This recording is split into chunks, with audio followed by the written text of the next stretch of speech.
What's up, everybody? It's your boy Chaos, and welcome to a new episode of Take It to the Table, hosted by Wrestling Republic. Yeah, I know it's been a minute. I've been gone away for a couple weeks now, but you know, it's been a bit of madness happening up in the house of Take It to the Table. But yeah, all things good. We are back on the road. We're back on this. Don't worry, I ain't gonna be leaving you guys for that long anymore, right? So, well, for the foreseeable future anyway, let's just put it that way. But yeah, of course, today is, as of this recording, today is Saturday, and of course, Friday Night SmackDown has happened, as well as AEW Rampage as well. Yeah, it's been a pretty competitive week, or should I say a pretty competitive Friday for wrestling fans.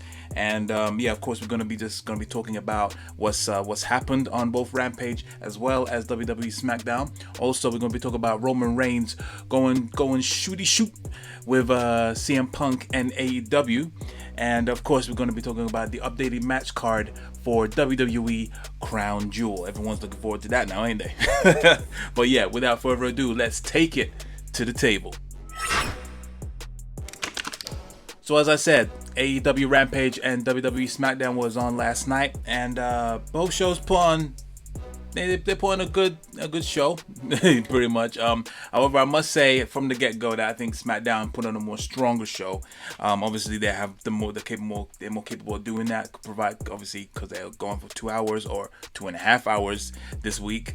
Obviously, doing a little bit of counter programming against Rampage, even though they consider them not being competition. But I digress. But yeah, it was a jam-packed, supersized SmackDown, 2.5 hours. The last half hour being commercial free, whereas AEW Rampage did their first the same half an hour block commercial free as well. So for people that's in the UK and not in the US, basically SmackDown comes on at 8 p.m. in US time, and then it usually finishes at 10, whereas as soon as SmackDown finishes, Rampage comes on at 10 o'clock for an hour. But this time, SmackDown went half an hour longer, which means obviously it bleeds into Rampage's show. So that means obviously you only get half an hour, obviously, of AEW's Rampage show. But you know, AEW was just like, we ain't having that. So of course there was a match between CM Punk and Matt Sydal. There was the Bunny versus Ruby Soho, and then there was the trios match, the Inner Circle versus Men of the Year and Junior Dos Santos. Those were the matches. But the sweetener that AEW did, they did the AEW Rampage buy-in, which was basically, there was 2 matches on there, I believe. Yes, it was. It was Bobby Fish versus Lee Moriarty. And then the second match, the dream match of all dream for us hardcore fans, Bryan Danielson versus Minoru Suzuki. I hope I got his name right. I'm completely freestyling it, but I'm pretty sure I got his name right. And yeah, that was free on YouTube as well. And then that was just before Rampage. So when that went on, SmackDown was still going on as well, because obviously SmackDown was on prior. So it was nice little button heads right there. It was pretty cool. But yeah, I'm gonna start off with AEW Rampage, or if anything, more specifically right now, the buy-in that was free on YouTube. And so the first match was Bobby Fish against Lee Moriarty. Good back and forth match, quite technical. And Bobby Fish came out with the win on that one. It was a good little, what you would see on, you know, the pre-show or kickoff show. It was good showing from both guys. Shortly after that, Lee Moriarty has now been signed full-time to All Elite. So you saw the banner. Lee Moriarty is now All Elite now. So congratulations to him.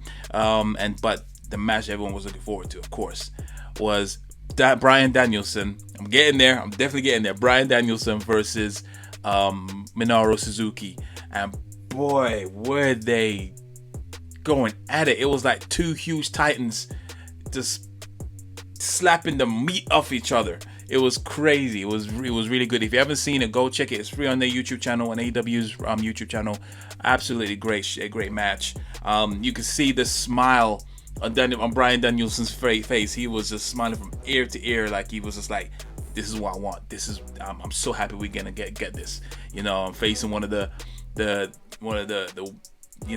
legends of strong style, and yeah, they were going at it, slapping the meat off each other, slapping the skin. It was just back and forth. Great finalization to the end of the match. There was that good type of thing where they were just trading blows. There was and obviously there was numerous times where Suzuki was trying to go for the pile driver that he does, try to lock on the sleeper. They were hitting the ropes, and then eventually Bryan Danielson caught Suzuki with the running knee. 1, 2, 3. Bryan Danielson is still undefeated, with one draw to his name. but yeah, it was an amazing match. Very, very good, and we got that for free on YouTube. That was good. Moving on to the main show on AEW Rampage. The show started off with CM Punk against Matt Sydal. And yeah, it was good. It was really good. CM Punk did his thing. Matt Sydal is obviously one of the, he's an amazing wrestler, and yeah, like I didn't realize that they actually fought each other back in the Indies, and so it was a nice little revisit to what they could do before. And yeah, CM Punk still got it, of course. He needs to shave off that gray. He needs to shave off that gray beard. I'm not really feeling it. I want. Even though he's aging, but yeah, I don't like this grizzled look. And yeah, I hope that not everyone's getting bored of this super babyface run that CM Punk is having. Let's see. Well, hey, what's up, Casey? Big man Casey in the building. But yeah, it was good, serviceable. What happened to that? What happened to the end? Oh yeah, CM Punk hit Matt Sydal with the GTS, a brutal GTS, going for the 1, 2, 3 count. Still undefeated in his AEW career, and then obviously moved on to, it was Ruby Soho versus the Bunny. Yeah, pretty serviceable. It was okay. I think the buzz around Ruby Soho is starting to wean off now. Hopefully she will have more of a better run when she goes for the TBS Women's Championship in January. But yeah, it was a serviceable match. Who won? Ruby Soho won that one with a little roll up. But yeah, then she got beat the hell down by Penelope Ford. She got the brass knucks to the jaw. Did I say brass or Bruce? I hope I said brass. I'm gonna say it again. The brass knucks to the jaw. Yeah, just laid her out, and then that was that. And then the main event was basically the trios match. Like I said, the Inner Circle versus the Men of the Year and Junior Dos Santos. Now, it was a great match. Very good, very good. I've seen a lot of rumblings online of people saying like, "Oh, why put a pretty much green MMA star in the main event?" Because people think it was a bit cringe. Junior Dos Santos, I'm a huge fan of Junior Dos Santos. I watch UFC, so I know all about his work. It wasn't that bad. I don't think it was that bad. I don't think he didn't embarrass himself or embarrass the business. He still handled himself. People obviously, there is a level to hit. Obviously, Ronda Rousey, she's one of the most, she came from the MMA world and fit in perfectly in the WWE's world, and she was one of the, the best people to ever transition, and that was a huge surprise to a lot of people. So because obviously you see Ronda Rousey do it, everyone's like, and you see Junior Dos Santos, it's kind of, because he didn't really live up to those heights, probably trying to play him down. But no, Junior Dos Santos can definitely transition into the world of professional wrestling if he wants to do that. I thought there was obviously a couple times where he was trying to go for the hammer fist, and it looked like he was it was a bit, he was like he was hammer fisting pillow, like he was like a pillow. His hammer fist was a pillow, basically. That's what it was. It was kind of weird, but give him time. I know it was a big ask for him to probably be in the main event, but obviously it's the Inner Circle and whatnot. This is probably the most ongoing storyline for Rampage. This is probably the most high profile thing to go on Rampage, so might as well put it in the main event.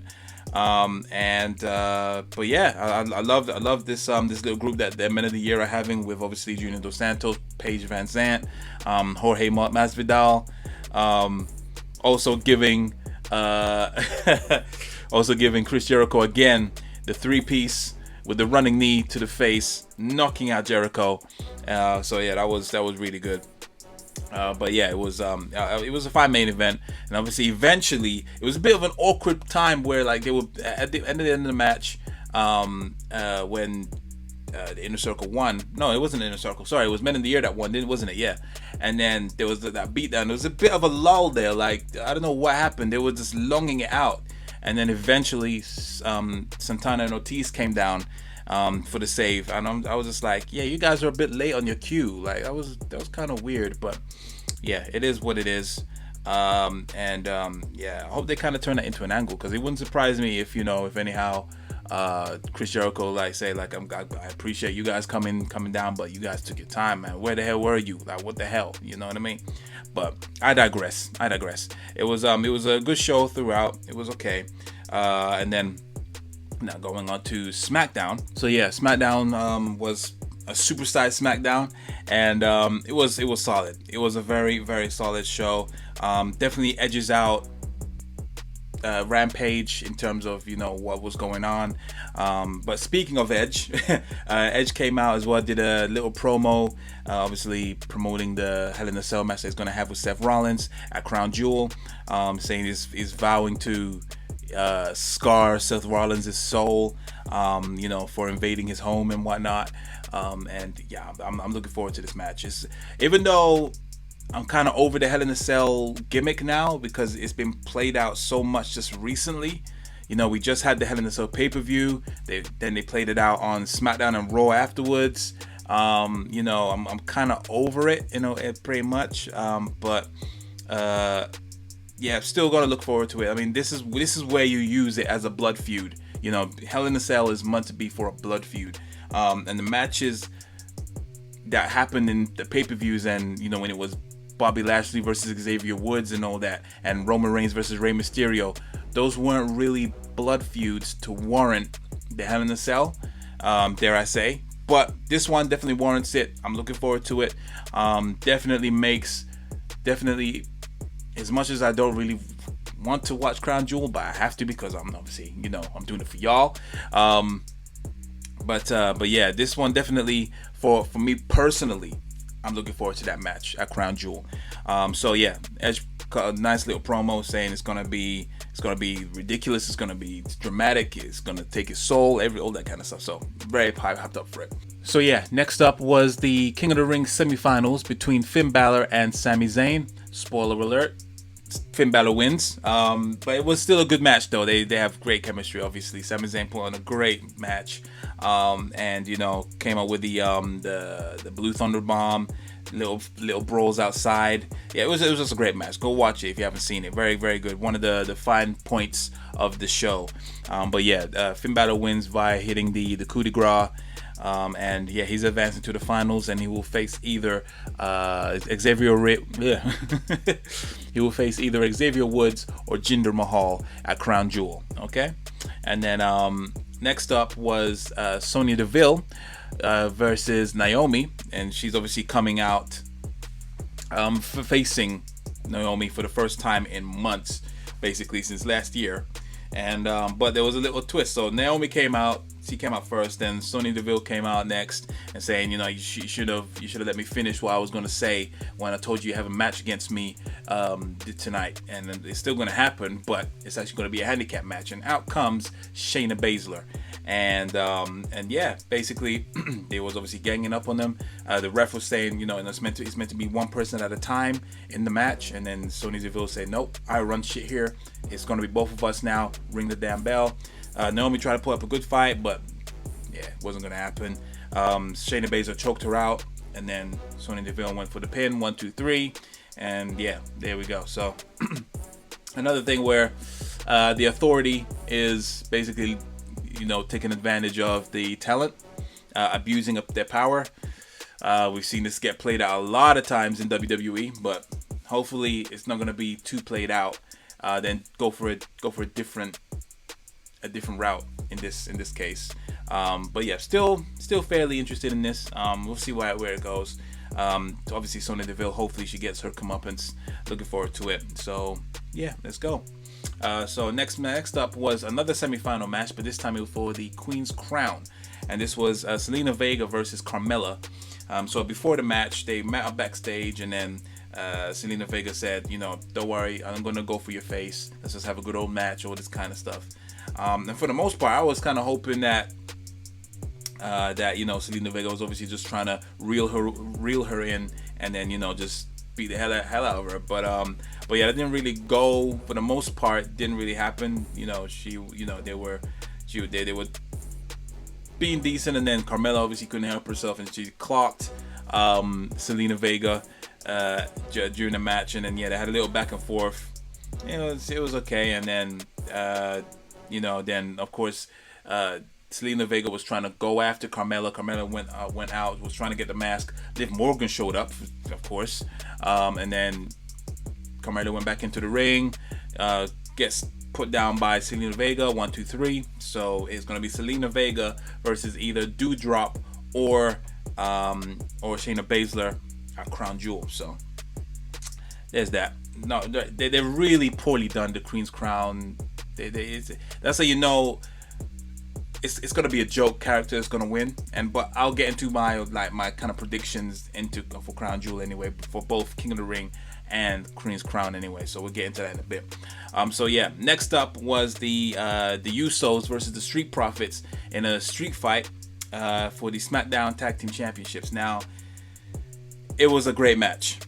It was great. The chemistry was great.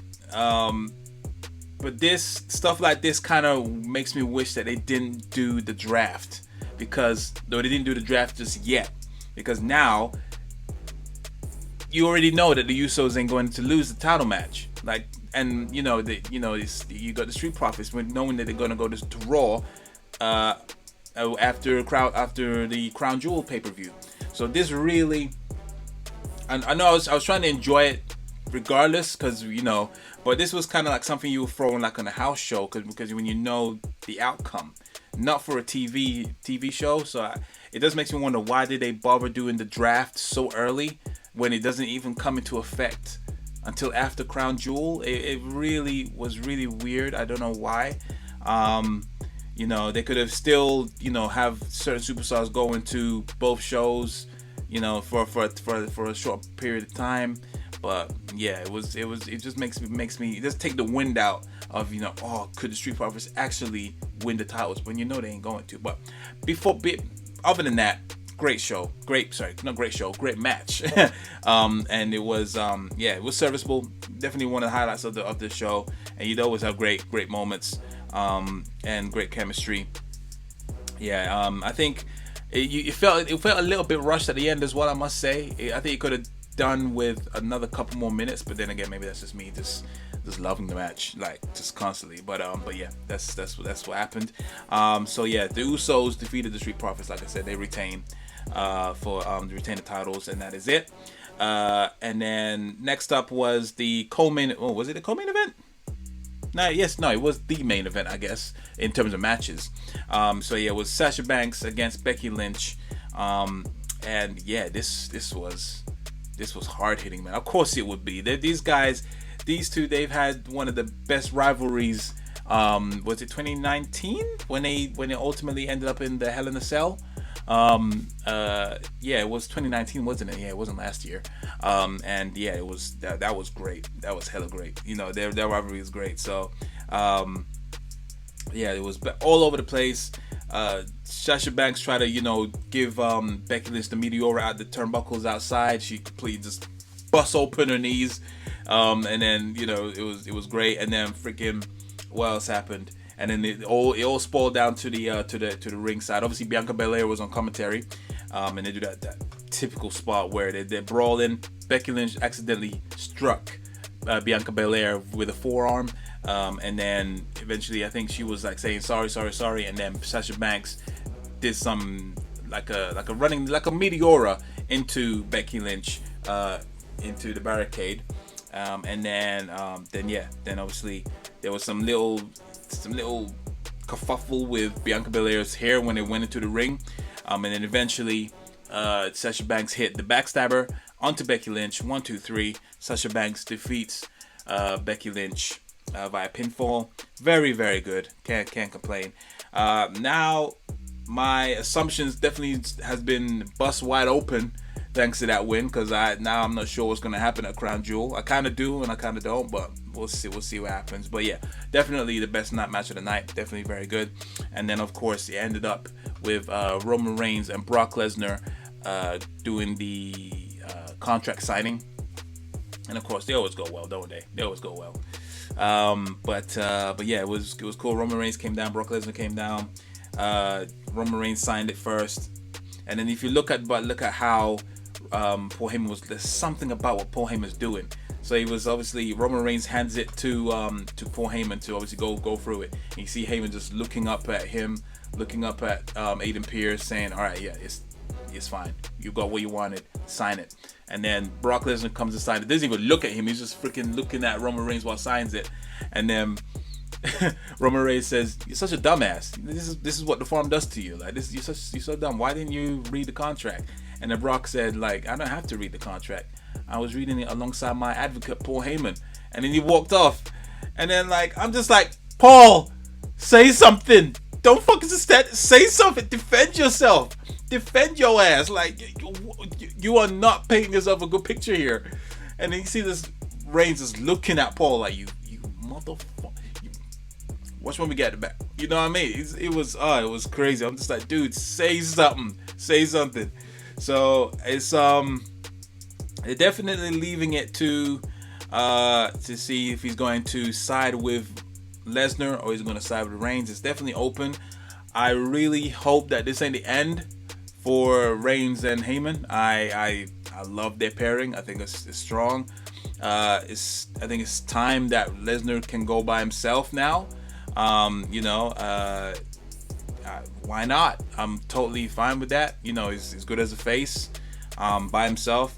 Don't have to talk, just F5 the hell out of people. So I'm hoping that it's not a squash match at Crown Jewel. I really hope not. I hope that Reigns does retain. But yeah, it was okay.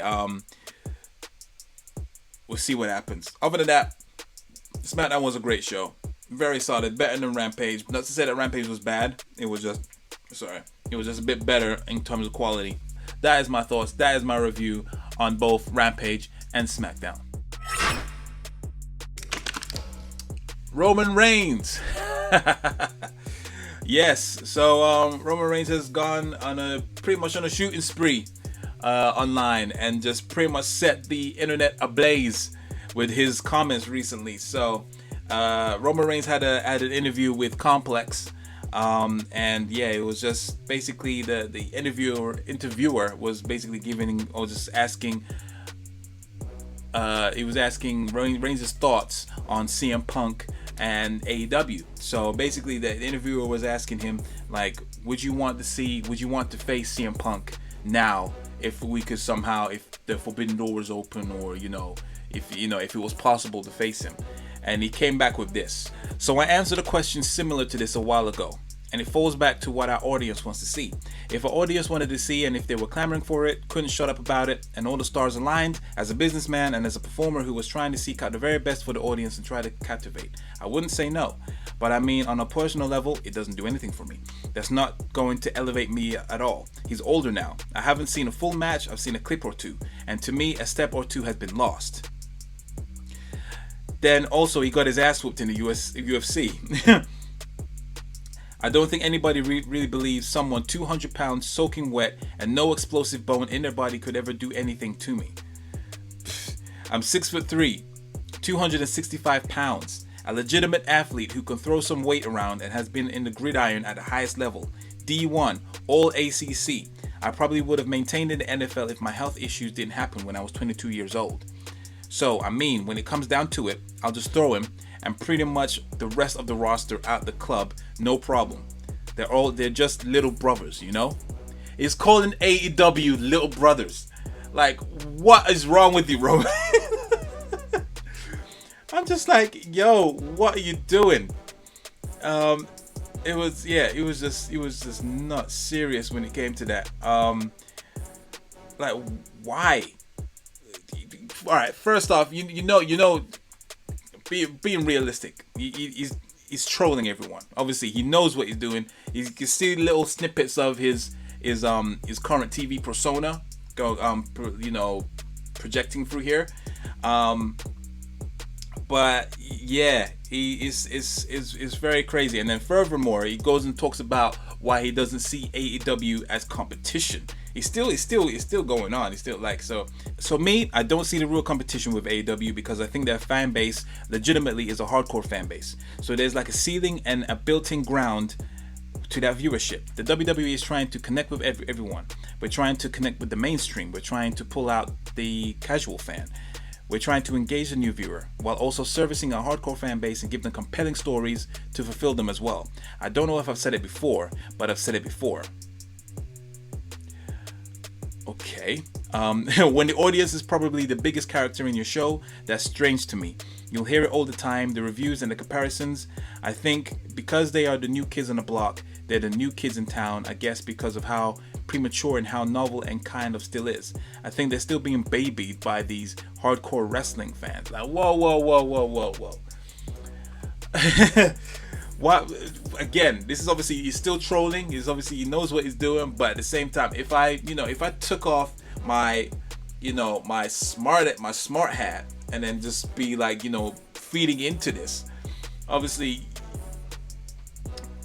the reason that people obviously see them as competition is because obviously they put out more realistic outcomes than what WWE has done. Like, not to say that they obviously don't do mistakes, because of course AEW does quite a few mistakes, but the reason that people obviously cares about and let's talk about exactly what they're trying to connect with everyone.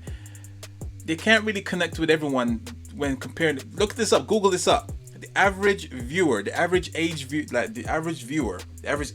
the viewer, I should say. That's what I should have said. The average age for a viewer, just for NXT right now, the average age, guess how old it is? Guess how old they are? 65. 65 years old.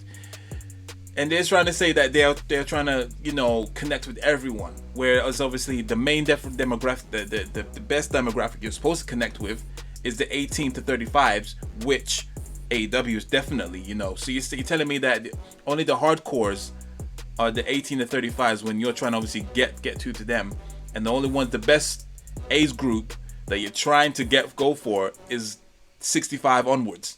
I mean, and that's NXT. You know what I mean? I'm just like, yeah, your company's not really doing that great, and not saying that WWE puts on crap TV. Obviously, they don't.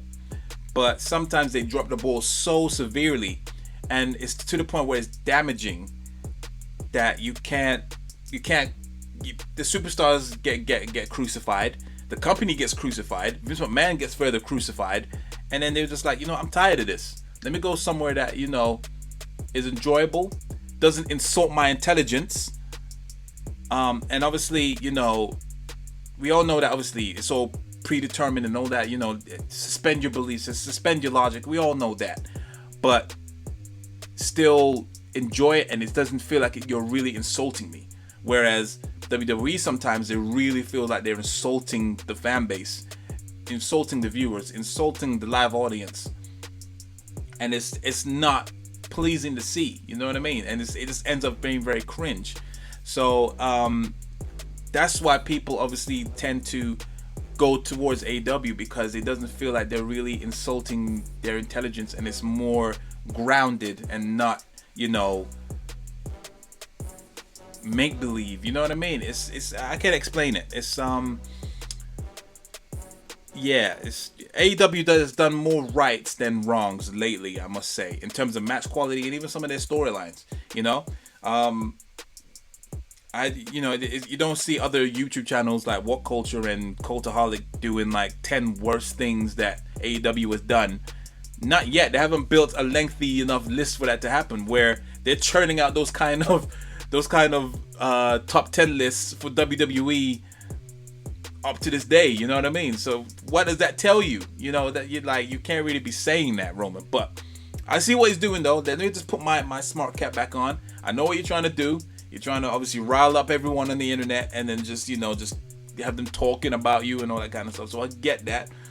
But yeah, at the same time, I'm just like, come on, man. Like, don't write off AEW like that. That's why everyone's going there. That is why, yeah, that's why your fans are going there. Not just because it's not just for the hardcore fans. Like, even the casuals. My girlfriend's freaking a casual, and she just rolls her eyes at some of the bullshit that y'all do. But when she watches AEW, and she's super casual, she enjoys that more than WWE. So what does that kind of tell you? You know what I mean? But I digress. Whatever. But that was what I wanted to say about what Roman Reigns was saying about CM Punk and AEW.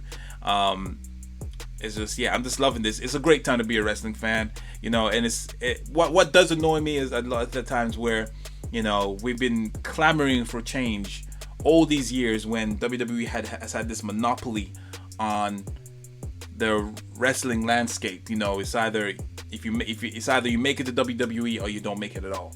And it's so pleasing to know that there's so many other. Not saying that AEW is the be all end all. Obviously, there's Impact, there's Ring of Honor, there's MLW, but their high tide, their peak times have gone past. And let's be real, Impact Wrestling is not the same as how the good old days with TNA were, or you know, Ring of Honor is not as good as when it was before, you know, or you know, all them other places. So AEW is a true alternative that can be on the same level as WWE. And then, you know, give everyone a chance. You know what I mean? So that's how I feel. And you know, some people just don't want to hear that. That's fine. Fair play to you. I do not give a fuck. But yeah, that's what I think. Anyway, that's my thoughts on what Roman was saying about CM Punk and AEW. Speaking of Roman Reigns, he will also be at Crown Jewel this year. Yes, Crown Jewel returns back to our screens this year. Obviously, it wasn't able to proceed last year due to a so-called pandemic last year, but it is back with a vengeance. And obviously, there has been rumblings that they're trying to when Crown Jewel started, it was basically a glorified house show. That's what it was. And obviously, it has this bad stain on these pay-per-views right now. Not just in the ring, but also out the ring with Saudi Arabia and all this kind of stuff. But we ain't gonna get into that. But yeah, they're trying to really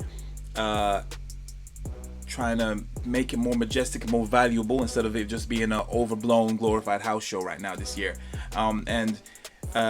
Again, this match card is looking pretty strong. It does look pretty strong. So I'm just gonna run through it right now.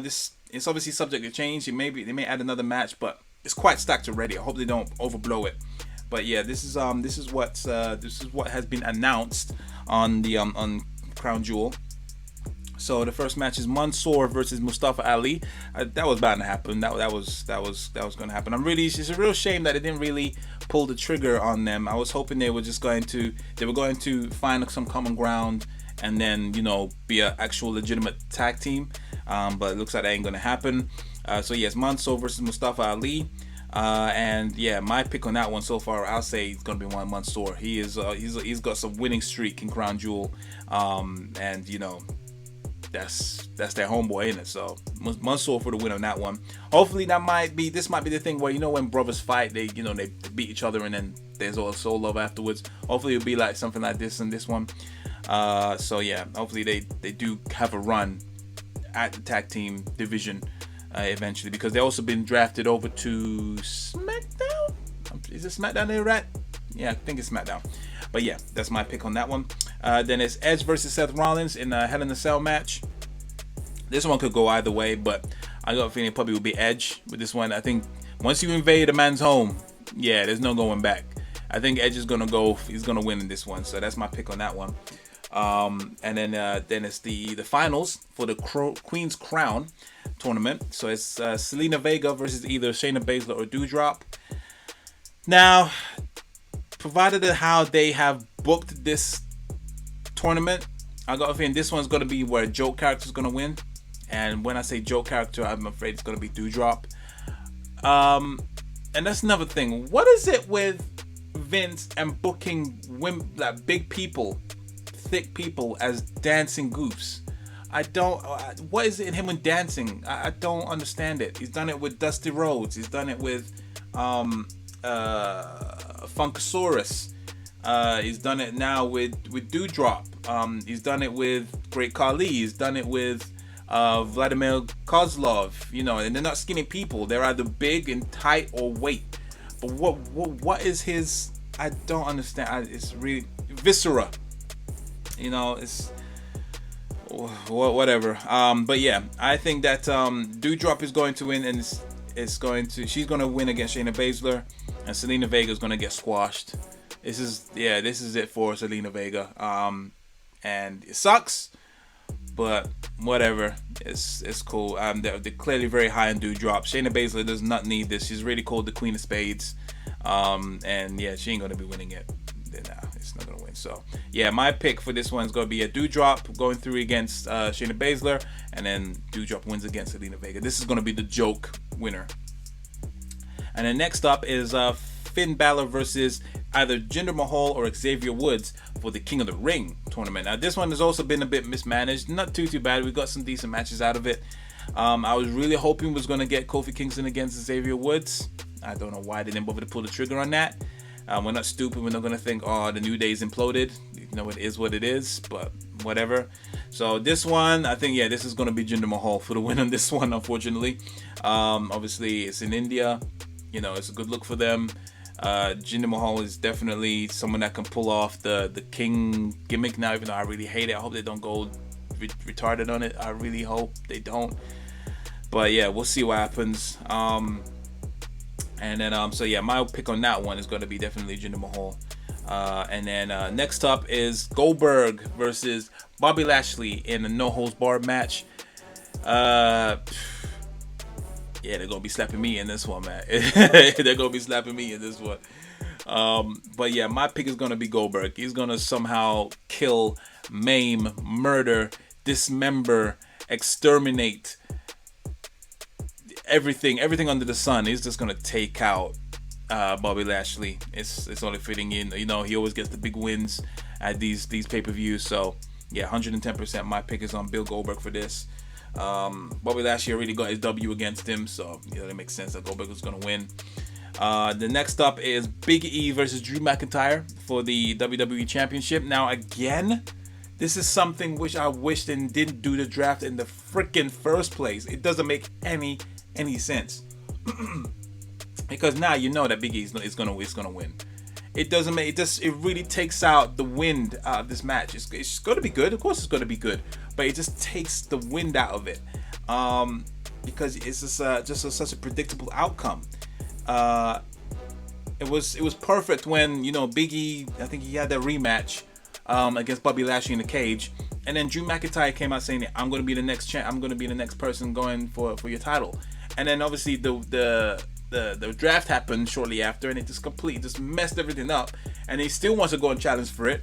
And that's what makes him feel more still. They're trying to make this not be a glorified house show, but it still feels like a glorified house show, because you know that there ain't gonna be new champions, or like the outcome is so predictable. You know what I mean? So it's just like, it's really annoying. However, it's gonna be a good match, but we all know that Big E's gonna win. But it's another notch on his belt and his title reign. So yeah, that's totally fine. Then of course there's RK Bro versus AJ Styles and Omos for the tag team championships. Yeah, I'm over this feud, to be honest. I really could care less about this feud. It was nice for them to win the titles at SummerSlam. However, this, yeah, I could care less. But yeah, it's gonna be RK Bro winning this. Of course, you know, AJ Styles and Omos don't need it. Just let him, just carry on in it. So we'll see what happens on that one. Then of course the triple threat match for the women's championship, the SmackDown Women's Championship, and it's Becky Lynch versus Bianca Belair versus Sasha Banks. See that this one I was torn, because Sasha Banks just won the match, her match against Becky Lynch on Friday. Now, usually when the contender wins the match, or say for example they they have a brawl, and then the contender is holding the title, you know, a couple days before the pay-per-view, you already know that they ain't gonna win. You know what I mean? But so I was kind of hoping that Sasha Banks would win. Sasha Banks would win, and then hopefully keep the title on SmackDown, and then somehow, you know, give it to get the title off Charlotte. I don't know. I was kind of hoping that they're gonna do something like that, something different, but it looks like they're gonna do the old switcheroo. So I think, yeah, Becky Lynch is gonna retain. And then, yeah, she's gonna keep it. Obviously, Charlotte doesn't have a match at this pay-per-view. It looks like she's rejected to work this pay-per-view. Unless, obviously, we've got Monday Night Raw, it's still possible. And then, yeah, if she doesn't have a match, then of course, yeah, then they probably just do the old switcheroo or some kind. But yeah, we'll see what happens. But yeah, my pick is gonna be for Becky Lynch to retain.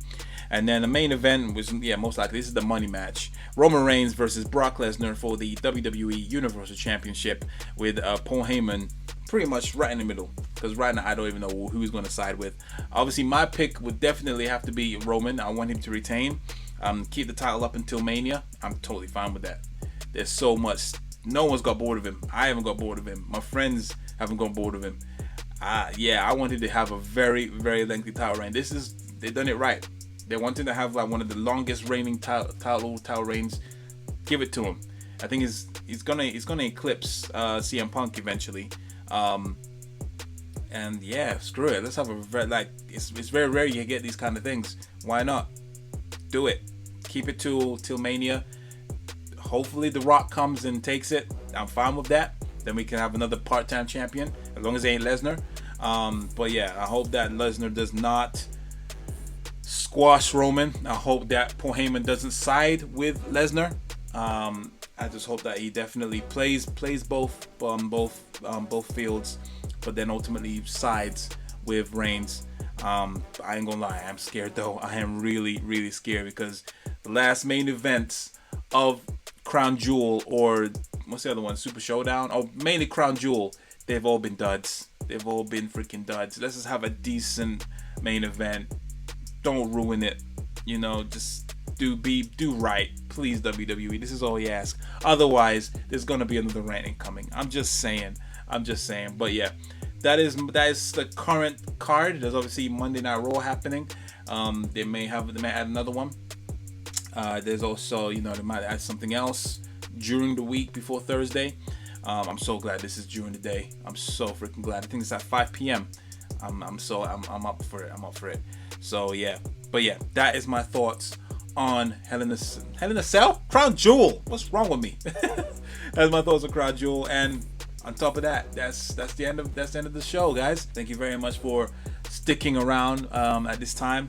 It's been, like I said, it's been a pretty busy time in the house of Take It to the Table, but we're back on track. Like I said, don't worry, we're going to be reviewing Monday Night Raw, as well as going to be reviewing Crown Jewel, hopefully with the guys as well, with Mr. Rhymes, Matt, and then we'll see what happens from there. But yeah, that has been this episode of Take It to the Table. Make sure you like, share, and subscribe to the channel as well, you know, so you'll be notified of all the upcoming videos as well.